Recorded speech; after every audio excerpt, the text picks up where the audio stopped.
Bukod sa kawalan ng supply ng tubig, ang mataas na singil ang reklamo ng mga residente ng Dasmariñas, Cavite laban sa Prime Water Infrastructure Corporation. Yan ang ulat ni Denise Osorio.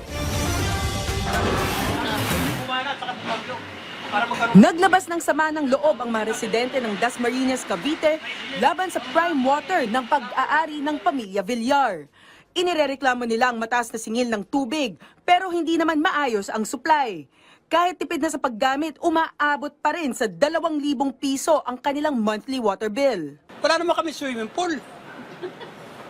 Tapos sisingilin nyo kung ganyan.